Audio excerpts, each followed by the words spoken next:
오늘 말씀 예레미야에게 임한 하나님의 말씀이죠. 바벨론에게 항복해라. 그 멍에를 목에 메고 섬겨라. 그래야 산다. 예레미야는 담대하게 시드기야 왕에게도 이 말씀을 전합니다. 예레미야가 전하는 그 말이 왕으로서 듣기 좋은 말은 아닐 것입니다. 그러나 하나님의 말씀이 항상 듣기 좋은 것은 아니잖아요. 하나님의 말씀이기 때문에 들어야 하는 것이죠. 거짓 선지자와 참 선지자는 전하는 그 말씀을 통해서 구별됩니다. 듣기 좋은 말, 사람들이 환영하는 말, 박수치는 말, 내가 듣고 싶어하는 그 말, 귀에 좋은 말만 전한다면 하나님 주신 말씀과 상관없이 백성들이 기준이라 그들이 원하는 말만 전한다면 그것은 거짓 선지자죠. 오늘 본문에도 보면 거짓 선지자들의 말, 왕이여 속지 마소서, 백성들아 그들의 말을 듣지 말라.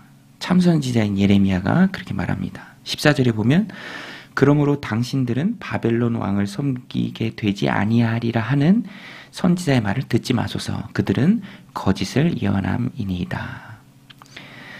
왕에게 하나님 말씀을 전하고요. 또 예레미야는 제사장들과 백성들에게도 전합니다. 거짓 선지자들을 조심하라. 16절에 내가 또 제사장들과 그 모든 백성에게 전하여 이르되 여호와께서 이와 같이 말씀하시기를 보라.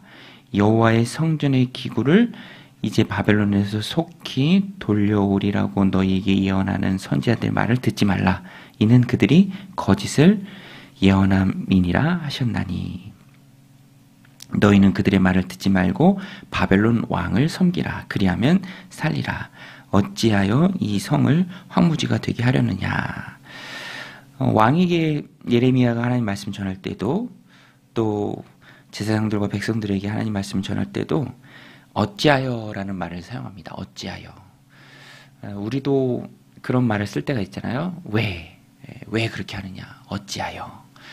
어찌하여라는 말을 쓸 때는 두 가지 의견이 충돌할 때예요. 왜 그렇게 행동하느냐? 왜 그런 결정을 했느냐? 그런 결정이 아닐 수도 있다라는 전제죠. 항상 인생이 선택의 연속입니다. 어떤 결정을 해야 해요. 어떤 것을 선택해야 합니다. 그런데 그것이 대립될 때 무엇이 옳은 길인가? 무엇이 하나님의 뜻인가? 물론 하나님의 뜻보다는 그냥 일상의 선택의 문제일 때도 참 많이 있죠. 그러나 중요한 것은 온 세상의 주인이신 하나님께서 우리의 인생을 중요 고비마다 선한 길로 이끌어 가길 원하십니다.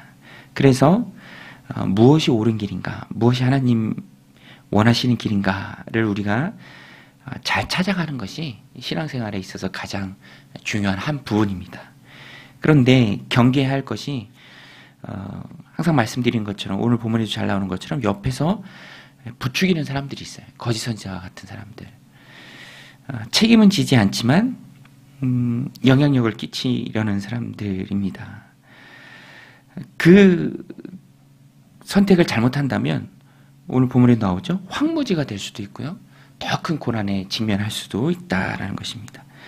그래서 우리는 항상 하나님의 뜻을 찾아가는 것이 중요한데 여기에 한 가지 전제가 있습니다. 말씀드린 것처럼 그 하나님의 뜻이 항상 내 마음에 맞는 것은 아니다라는 거예요. 내 마음에 있는 생각들을 지지해 주는 것은 아닐 수도 있다라는 마음을 우리가 늘 견지하고 있어야 합니다. 그래야 내가 원하는 것과 반대되는 것에 하나님의 말씀이 들려도 우리가 거부하지 않고 순종의 발걸음을 나아갈 수 있다라는 것입니다.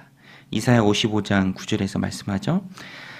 내 생각은 너희보다 항상 높다. 하늘이 땅보다 높음 같이 내 길은 너희 길보다 높으며 내 생각은 너희 생각보다 높음이라. 우리의 생각보다 훨씬 높은 것이 하나님의 생각입니다. 그래서 누구도 환영하지 않는 일입니다. 바벨론에게 항복하고 멍에를 메고 섬겨라. 그래야 산다. 그러나 그것은 분명 하나님의 뜻이고요. 계획이 있습니다. 22절에도 보면 그것들이 바벨론으로 옮겨지고 내가 이것을 돌보는 날까지 이 성전의 기명들이죠. 또 사로잡혀간 이미 먼저 잡혀간 포로들도 있습니다.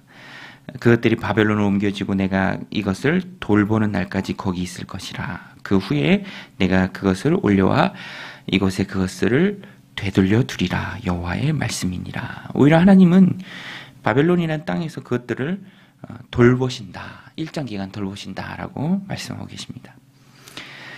그래서 하나님의 뜻을 찾아가는 오늘 우리 신앙생활 중요한 전제는 어느 때에는 하기 싫어도 해야 할 일이 있다라는 것입니다. 모든 일이 또 해야 하는 일이 내키지 않은 일도 있죠. 하고 싶어서 하고 또 해야 해서 또 하는 일만 있는 것이 아니라 그것이 원하지는 않더라도 하나님의 뜻이기에 해야 할 일이 있다라는 것입니다. 항상 설계도를 보면 그렇잖아요. 내가 원하는 것은 이것인데 설계도에 따라서 지어져야 할 건물의 모습은 그렇지 않을 수도 있다라는 것입니다. 중요한 것은 설계도를 따라가는 것이죠. 거기에 맞춰야 한다라는 것입니다. 그래서 우리가 함께 부른 찬양처럼 우리의 인생이 굳건한 반석 위에 잘 세워질 수 있다라는 것입니다. 아이들도요, 이렇게 시험 봐보면 자기 딴에는 근거는 없어요. 무조건 잘 볼 것 같아, 시험이. 그런데 막상 받아보면 그게 아니거든요. 다 무너집니다. 레벨 테스트를 봐도 그렇고. 항상 세상이 우리의 계획대로, 내가 원하는 대로, 내가 바라는 대로, 좋아하는 대로 다 이루어지는 것은 아니죠. 언제든지 사람이 원하는 대로만 이루어지는 것은 아닙니다. 계획한 대로 다 되는 것은 아니죠. 거기에는 내가 알지 못하는 분명 하나님의 뜻이 있다라는 것입니다. 온 세상 역사를 쥐고 계시고 또 이끌어 가시는 분은 하나님이십니다. 그 하나님께서는 예레미야를 통해서 왕에게 또 사람들에게 말씀하십니다. 바벨론 앞에 무릎 꿇어야 한다. 그것이 내키지 않더라도 그것은 결정된 것이고 하나님이 이끌어 가실 것이기에 따라가야 한다. 오늘 우리도 하나님의 뜻 앞에 순복해야 합니다. 내 생각들, 고집들, 무엇이 됐든 다 내려놓고 그 말씀을 받아들여야 합니다. 그래서 기도하는 것이 중요하죠. 기도하는 것이 하나님의 뜻을 알아가는 과정이고요. 또 하나님의 뜻에 우리를 맞춰가는 과정입니다. 오늘도 기도의 시간을 통해서 하나님의 뜻을 깨달아 알고 또 그것에 순종하는 그 능력을 덧입는, 그래서 하나님 원하시는 그 믿음의 길을 힘있게 걸어가는 복된 오늘 하루의 삶이 되시기를 주님의 이름으로 간절히 축원드립니다. 우리 같이 말씀 붙들고 함께 기도하며 나아가겠습니다.